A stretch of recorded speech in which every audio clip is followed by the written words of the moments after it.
On the spot news media, we got the latest news. We don't care about the views, we just representing right. Put local news internationally every night. On the spot, wave that Jamaican flag from left to right. Let's get it right, y'all know the type. We ain't dealing with the hype, we make it take flight. Yeah, man, my viewers and subscribers, what go on. A blessed and wonderful Saturday morning to each and every person out there tuning into On The Spot News Media. Now, my peeps, you don't know how we do it over on this side each and every morning. We have to give thanks and praise to the Most High Creator for the preservation of life, because life is indeed the greatest. So in the morning, my peeps, to all of the ones and ones them traversing to church in the morning, yeah, please remember On The Spot News Media, its loyal viewers and subscribers in your immediate prayers. You definitely see how Jamaica run, so you know for sure. So we need that now more than ever. So happy Sabbath to the ones and ones them. So we have a story to share with you, the regular members of Chan Public and also members of the diaspora. So please like the video, share the video, watch the entire vlog so you can get a full understanding and a better appreciation of what I'll be speaking on. And to all of the regular members out there who traverse in the streets, especially those going in the market district, you don't know, whilst traversing the streets, safe travel, pan the gravel, but continuously look out on the corner eye, cause the old dirty corner boy them always out there. Alerts, and don't forget to look out for the old dirty crossmite them too. Yeah, man. So watch this now, my peeps. In the morning here, we are going to talk about a story. An incident that took place back in March of this year. March 16th to be exact.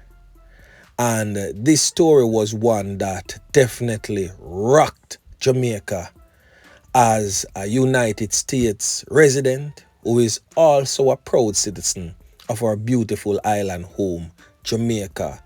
She was abducted, she was robbed, stabbed and left for dead in a gully in Clarendon. Now, in this morning's story, I have for you the survivor of that horrific ordeal. She is here to tell her side of the story. But before we get into that horrific story, I just want to ask, when did we get here? Because the main perpetrator of that wicked and brutal crime was done by another female. The female who is wanted presently by the police in Jamaica. A female who goes by the name of Tamika Miles. Tamika Miles is presently on your screen. The main perpetrator of that wicked and brutal act against another female. So whilst we are focused on males being trigger happy in Jamaica, you have some rather cunning and wicked and heartless females out there that we all are to be very careful of. We are normally more trusting towards a female, but some of these females are even more brutal and heartless than some of these trigger men that we have. Now, Tamika Miles, wherever you are, the eyes and ears of On The Spot News Media is on to you. And I'm pretty sure that the regular members of Jan Public, after hearing this woman's ordeal, will join in the search until you are caught and brought to justice for that wicked act that you perpetrated against another female, another Jamaican, another human being. You are wicked, and the long arms of the law must hold on to you, and you will pay the full price for the crimes committed. So now, my peeps, I will allow you all to listen to this woman's horrific ordeal. And if there is anyone out there listening that did not believe in a God, this woman's ordeal, her surviving this ordeal, is living proof there's a God. If you need a reason, listen. Good day, everyone. My name is Pastor T. I am the person from United States of America who was robbed, stabbed, and thrown over into the precipice. Now, my story begins with my sister. One of my sisters in Jamaica died on March 8th. On March 15, I went down to Jamaica to assist with the burial procedures. Now, this woman, Tamika Miles, and I had some conversation pertaining to picking me up and taking me to the bank when I get down there. There was some money that should have been into the bank, and I was supposed to go and sign some paperwork and forward some money to my account in America. Unfortunately, on the 16th of March, Tamika came to pick me up in the Portmore Mall. When she came, a man was driving the car, and she introduced him to me as her chauffeur. She was sitting in the front beside him. And she then opened the back door of the car, and a guy was sitting there, and she said he was her bodyguard. Something didn't feel right, and I looked at her like really? And she says to me, oh yeah, I don't travel without a bodyguard. But I could feel her vibes coming from them, all three of them. I could. And I said to myself, I don't feel like I'm going to go with these people. But seriously and honestly, I heard the voices, go. I heard the voices, go. I sat down in the car, and I started praying. I said, Lord, something is not right, but I'm asking you, whatever happens today, Lord, you fight this battle for me. And I was there praying while they were driving. I was praying. I was praying. And I says, Lord, this is going to be between you and I today. And I heard the voices to me, you will not die. I held on to that. I am a woman of faith. So I said, no way am I going to die today, whatever these people are up to. They drove, not going to the bank. We should be going to Kingston. They turned in Clarendon. I says to her, which of the bank are we going? She said, you will be there soon. I said, I started feeling more and more that something was wrong. Anyway, when they got to their location, the driver said he has to take a leak. Then the other one went out with him and said, yes, me too. And I watched them. They walked around to my side of the door, opened the door. The younger one, which seems to be about 25 years old to 30, grabbed me and stabbed me in my stomach and pulled away my pocketbook. The older one, which seems to be in his 50s, grabbed my hand, my left hand, and started stabbing at me. Now, the woman, she walked out of the car. She got out of the car and walked away, turning her back to us. I says, lady, are you going to stand there and let these people hurt me? She did not respond. So I started crying out, Jesus Christ of Nazareth, Jesus Christ of Nazareth, take charge and take over. And I keep on saying it, repeating it, staring them in the eyes. And I could see the more I scream out Jesus Christ of Nazareth, the weaker the younger one was getting, until they grabbed me and threw me on the ground. And while I was on the ground, they were trying to stab at me, but I had my hands kind of blocking the knives. And because of that, my fingers were damaged. My fingers are damaged. And then the older one says, okay, let us throw her into the gully. And they picked me up by my hand and my feet, both of them, and they threw me over there. Okay, I'm going to be honest to you. I didn't feel myself falling on the ground. I didn't feel myself hitting the ground.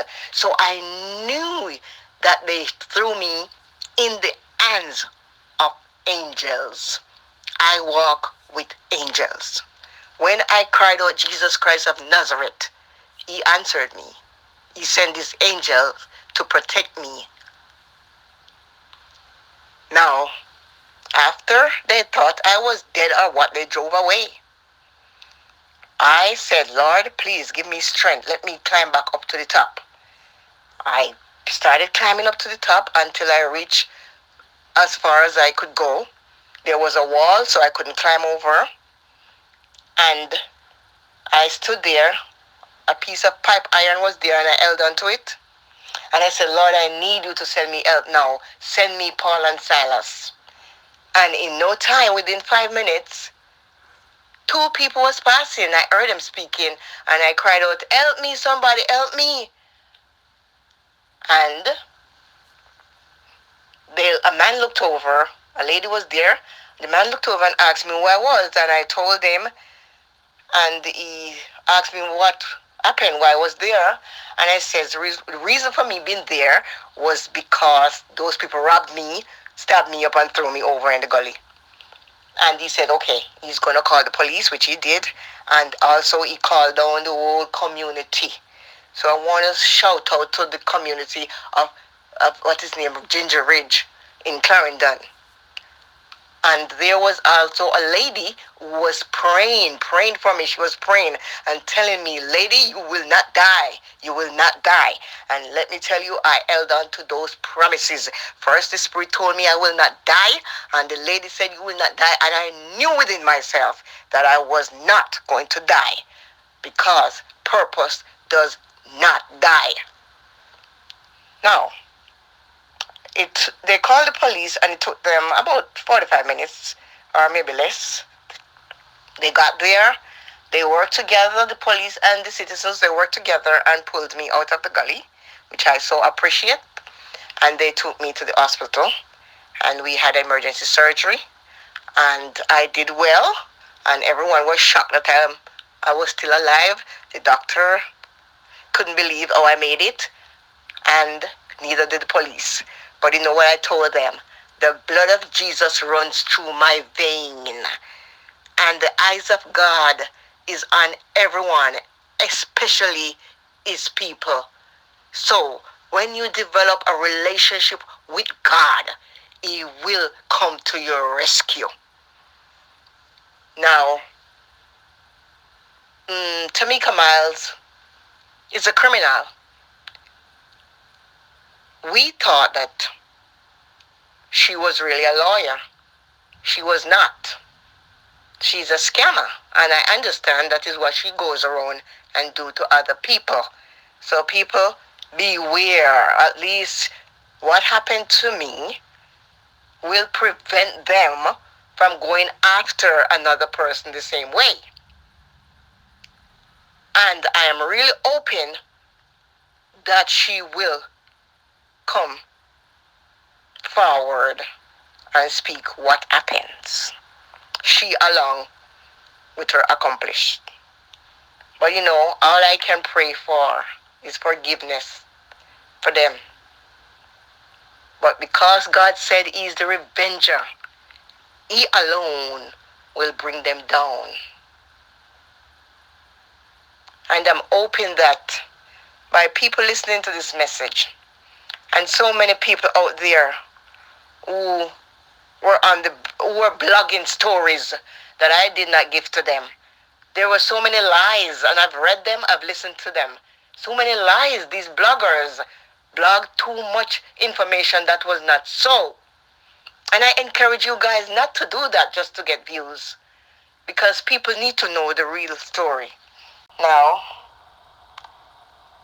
after I was taken out of the gully and went to the hospital, the doctors did a good job on helping or assisting in keeping me alive. And I'm very grateful for them. I thank them very much. Everything was okay. Operation went well, and I was doing fine. And I would like everyone to know that I was not in a lot of pain because some of the stabs, I did not feel them.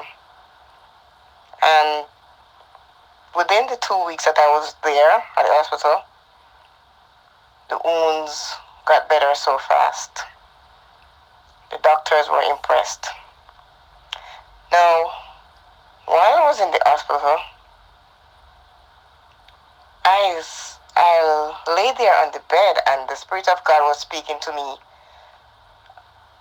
about just the environment, about things that happen, things that may not be able to happen. And one of the reasons is what had happened to me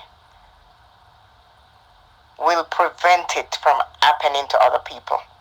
Now the Spirit says, what I went through will protect another person from going through that. Simple means that after they did me, they had plans to do other people. They had plans to do other victims. This is something that so-called Tamika Miles and her cronies go about and do to people. They go around and rob especially foreigners, take away their properties and their money. Now I must say that Tameka stole a check with a large amount of numbers. And I'm also going to ask any bank that knows about Tameka Miles and that check. They're asking you to come forward because it will be investigated. If there is a bank out there that Tameka lodged a check under her name or someone else's name, please, I'm asking the bank to come forward.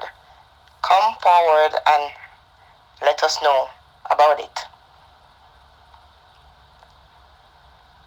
What had happened to me is a part of life. Some make it, some didn't.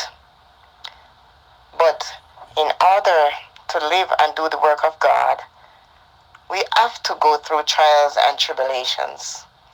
And as I said again, the Word of God says God will allow things to happen to us, but He will not allow them to take our lives. And as the Psalm says, God is our refuge and strength, our very present help in trouble. Very present help in trouble. Therefore, if you call upon God when you're in distress, He will answer. He will send help. He will save you. People, remember the story of Judas. It does not profit any man to do something out of the norm which is not right in the sight of God. Do not collect money from other people to destroy people. That money will have no use to you, no matter what you think. There is a thing called karma, and there are consequences that's going to meet up with us whenever we do the wrong things. And if you guys have to go around and just live a criminal life just to survive, it doesn't profit you nothing. There are better ways out there to survive than trying to just hurt people. I know that wherever those 3 people are, they're not living in any peace because they have to be walking every day and looking behind them, or maybe he's afraid to go about their own business. This is not a true way of life. And the question was asked, how do I feel inside myself towards these people? No, I will not give the devil any due. I will not allow the devil to make me angry. I will not allow the devil to make me be afraid. I will continue to live my life as if nothing happens. I will not sit down and think about what they did to me. Because I know what they did to me, their payback will be worse. And I'm not going to wish them any bad. Because God is the avenger. He alone, according to his word, will bring them down. People don't have to find them. People don't have to know where they are. And whoever knows them and know what they are about is just as bad as them. The upholder is as bad as the wrongdoer. And people can say all manner of things and all manner of evil and all kind of negative beliefs about what happened here. But that's not reality. Reality is that they did wrong. They did wrong. And they're supposed to pay. Yes, we need everyone who knows them to bring them out. Do not uphold with what they did. Do not collect money to keep quiet. Tamika Miles is a criminal. She make her money by going around and robbing people. And it's just a pity that I did not know that who she was. But as I said, I will not walk around with any hate. I just want justice to be served. I am not able to work right now because of my wounds. But why should I suffer while they are out there living their best life? It's very unfair. So I am just reaching out to others and asking, please, there's a picture of her going around. If you all know her, please help to bring her to justice. I thank you very much.